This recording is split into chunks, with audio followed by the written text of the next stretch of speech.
I can't take the WNBA serious anymore. They hate their only cash cow in Caitlin Clark. This is the only league on earth where the players have dated each other. Now they fined Caitlin Clark and Ryan Howard $30 apiece for just jawing at each other on the court. The WNBA's discriminatory practices have been exposed once more. This time, Caitlin Clark was found guilty of allegedly defending herself during a heated altercation with Ryan Howard of the Atlanta Dreams. It appears that strength is only appropriate in specific situations, which vary according on the player, in a league that claims to support strong women. This episode draws attention to the league's inconsistent enforcement of rules and unsettling propensity to penalize fervor while ignoring more serious problems in women's basketball. You know, there'll be the big talked about moment, Ryan Howard, Caitlin Clark, jawing back and forth. But there's another example, right? Clark in that moment saying, I'm not scared of you. No, I'm not afraid. Then giving her a sarcastic... Man, what was it about? Emotions were running high as the Indiana Fever and Atlanta Dream engaged in a heated battle for supremacy during their rematch. The Fever had suffered a difficult defeat to Atlanta just 2 days prior, and there was a chance for atonement during Thursday night's match at State Farm Arena. The arena was packed with 17,044 spectators. Many of them were paying top dollar to watch Caitlin Clark perform. The atmosphere was tense and ready for dramatic events. Man, what was it about? Emotions were running high as the Indiana Fever and Atlanta Dream engaged in a heated battle for supremacy during their rematch.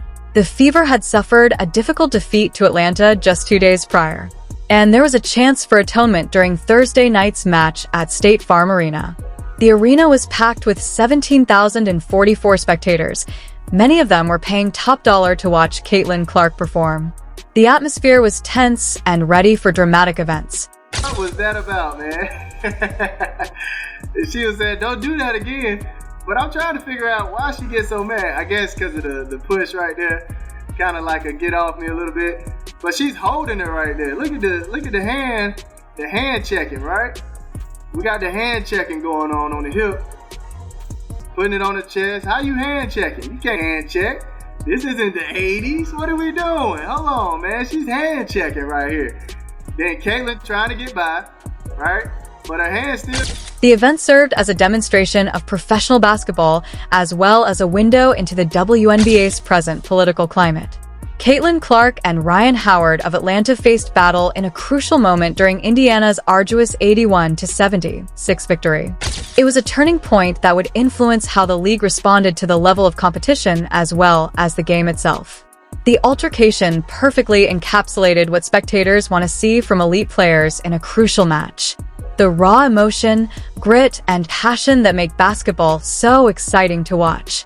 I just don't know what it is about giving Caitlin Clark foul calls that has the referee so averse, but calling more on her. And basketball is so mental. Like when you get into someone's head, it can like really mess the rest of their game up. It can mess the momentum. In an attempt to establish dominance and potentially agitate the league's most well-known player, Howard made contact that went beyond the bounds of typical basketball aggressiveness. However, Clark maintained her position with the signature fortitude that has characterized her career rather than backing down or turning to the officials for assistance. In what ought to have been hailed as an act of supreme rivalry, Clark looked Howard in the face and said something that wonderfully encapsulated her spirit of fearlessness. "You don't scare me." In case you're wondering what Caitlin Clark said just there was, "I'm not scared of you." She's going to have to wear a hard hat this season. I mean, seriously.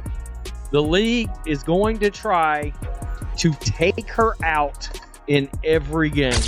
This unadulterated demonstration of competitive spirit caused the crowd to shout. That's the exact kind of enthusiasm that makes watching professional sports an absolute must. This was the epitome of basketball. Two elite athletes pushing one another to the limit without giving up. It was the kind of event that sparks fervent fan passion and creates legendary rivalries. However, it seems that standing your position in the modern WNBA has a price. What transpired revealed every weakness in the league's present approach to player management and discipline. The WNBA decided to penalize Clark's response to Howard's violence rather than praising her intensity or accepting the situation as a normal aspect of the game. Financially speaking, the $30 fine might not seem like much, but the message it conveys is significant. The WNBA's actual expectations of its players are seriously called into doubt by this decision. The league positions itself as a forum for independent, strong, and daring women. Its advertising highlights toughness at the highest level, tenacity, and empowerment. However, the league replies with a fine and a silent reprimand when one of its top stars proves that in real time. I did really enjoy seeing the return of Trash Talk Caitlin Clark, because sometimes people forget, like, it's a fun little extra add-on of her game. She and Ryan Howard got into it a bit early, where Ryan Howard was like, "You're in Atlanta," and Caitlin was like... The timing of this punishment speaks volumes. Caitlin Clark has endured unrelenting aggression from opponents who are more interested in trying to see how tough she is than in playing clean basketball throughout the entire season. She has constantly reacted professionally and tactfully to everything from Angel Reese's constant social media taunts to the frequent hard fouls and uncomfortable encounters that have become the norm for Clark. However, the league determines she has passed some arbitrary line the instant she finally expresses herself, opting for words rather than retaliation. A concerning precedent for the WNBA's handling of competitive fire is set by this type of selective enforcement. The league is happy to allow months of planned drama, passive-aggressive remarks, and social media sniping to continue unchallenged. Without retaliation, players are allowed to disparage one another, post cryptic jabs, and quietly erode one another's reputations. However, a player receives a fine when they make an honest, straightforward statement during a high-stress game. Fans are petitioning for the All-Star game to not be held in Indiana because it's clearly not safe. There's a petition for Dave Portnoy to never be able to attend WNBA games. There is a petition for Caitlin Clark to be arrested. I'm not joking when I say this. Arrested. This is something that has also gone viral on social media. And I'm only bringing this up because the WNBA pays attention to what's going on social media. So if they're paying attention to it, I'm following what the league is saying. Like what the precedents that the league is setting, I'm following that because I'm covering the league. If they're going to pay attention to viral things on social media, I guess. The fine itself isn't the most worrisome aspect of this circumstance.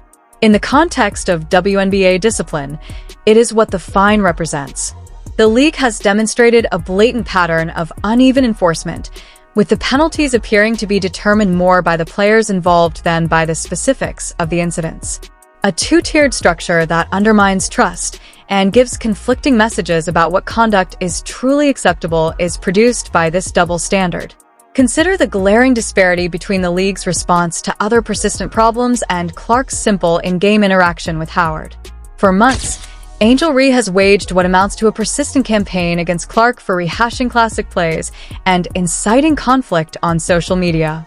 Even though this is a constant distraction, league administration has not issued a fine or warning and doesn't seem to care how this behavior affects the WNBA. The message is quite obvious and loud. While staged debate, online feuds, and passive aggressiveness are okay, speaking candidly and competitively in court is somehow inappropriate. This inverted disciplinary strategy encourages a culture where participants are gently encouraged to voice their complaints online rather than in person like actual professionals, favoring artificial harmony over genuine competitive advantage. Indiana Fever preseason has officially come, and it has officially gone. The Indiana Fever did finish the WNBA preseason undefeated. Caitlin Clark is firing from ranges that appear to be practically off-limits on a basketball floor. Even so, Lexi Hull has established herself as the Fever's go-to weapon when things get tight.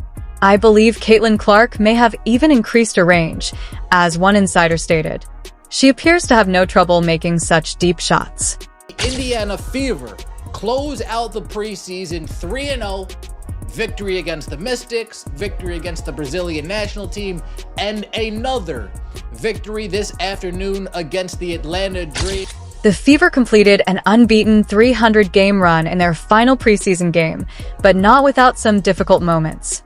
The victory was made more dramatic by an unexpected comment made by their Atlanta Dream adversaries and a worrying injury to a key player.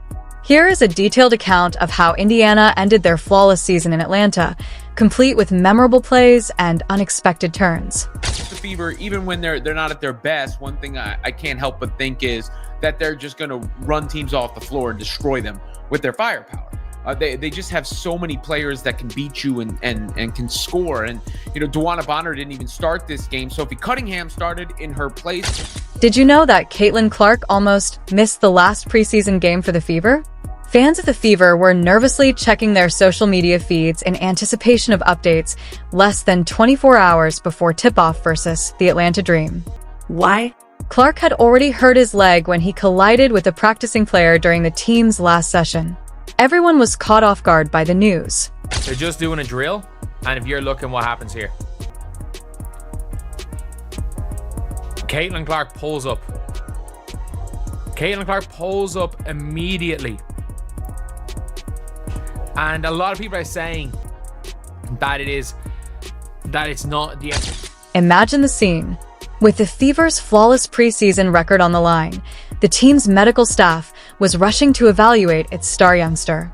After 2 victories and no defeats, their best player was now sitting on the bench with an ice pack applied to her leg. Supporters started to wonder if this was a portent of things to come. Was the pressure of playing professionally already starting to get to you? Social media was ablaze with conjecture while the medical team performed their assessment. Would Clark be unable to play in the last preseason game? Would this impact her preparation at the start of the regular season? The questions just become more numerous by the minute. And you've been limited in practice this week. Just how are you kind of working back from that leg injury? Yeah, I think taking my time. I feel really good, honestly, and excited to get out there and play again tomorrow. Work on things that we need to work on, and yeah, Maria's been great. Our medical staff has been really helpful. But I feel really good, honestly. Imagine the scene. With the Fever's flawless preseason record on the line, the team's medical staff was rushing to evaluate its star youngster. After 2 victories and no defeats, their best player was now sitting on the bench with an ice pack applied to her leg. Supporters started to wonder if this was a portent of things to come. Was the pressure of playing professionally already starting to get to you? Social media was ablaze with conjecture while the medical team performed their assessment.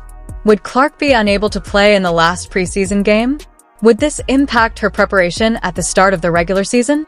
The questions just become more numerous by the minute. There's no reason to overdo anything right now. It's been the beginning of the season. Still don't play here for another week, the last 2 days have been really, really good for myself. You know where it started? What caused it to get her? I don't. Probably just a little too much basketball. I think, I love being in the gym, but I think understanding when to be in the gym and, when to recover and things like that. So I think just finding a balance and obviously just getting back into the swing of things. But yeah, it was nothing major or anything. The announcement that followed gave the Fever fan base a sense of comfort. It was okay for Clark to play. She would be in the starting lineup in addition to suiting up. In an instant, the injury scare was pushed to the side and was no longer the main story. Like they are nothing. Guards it. So second attempt, same spot, same result for Maya Caldwell. That's Caitlin Clark, top of the key, and drains her first triple of... It was clear right away that Clark wasn't holding back. Defenders appear helpless as she launched shots from a distance.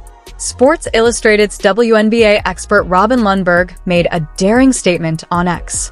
Caitlin Clark may have even extended her range, in my opinion. As if they weren't there, she is shooting the deep ones. Of Natasha Howard gets the bucket. Step back triple. Kelsey Mitchell to the rim.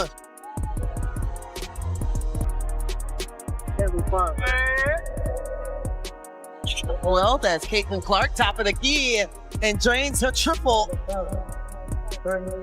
A certain three-pointer that was thrown from close to the logo immediately reminded everyone of Clark's famous basket at Iowa a week prior. The shot flew high and smashed neatly past the net, leaving Atlanta's defenders with little to do but watch. This wasn't merely a rookie transitioning to the professional ranks. Caitlin Clark was expressing herself in this way. She had dispelled any misgivings before the final bell, scoring 13 points, dishing out 7 assists, and pulling down 6 rebounds in just 23 minutes. CG says she's rediscovered her love for the game, saying Atlanta reminds me of home. I'm back in the South, and this was the best decision of my life. She is completely fine, just needing rest, so we will not see her for the rest of this ball game. Yeah, we can't give out all our weapons. Turnover as Matt Caldwell got a little too deep. The Fever accomplished something significant as the final buzzer clinched an 81-76 victory over Atlanta. A perfect preseason sweep, going 3-0. After a scare, there was growing hope for what this team may achieve when the actual game started. A surprise hero came through for Indiana when the score was close going into the fourth. It wasn't Caitlin Clark either. Lexi Hull, who had been gradually improving throughout the preseason while adjusting to a new role off the bench, came into focus. It's important to remember that Hull finished the previous season as a starter, demonstrating that he was the league's most prolific three-point shooter and a reliable two-way player. If you still have faith in Coach Stephanie White and the Fever F management staff, please let us know in the comments section below. Turn on all notifications, like, and subscribe to ensure you don't miss anything. We'll see you in the next video. Click the video on the screen.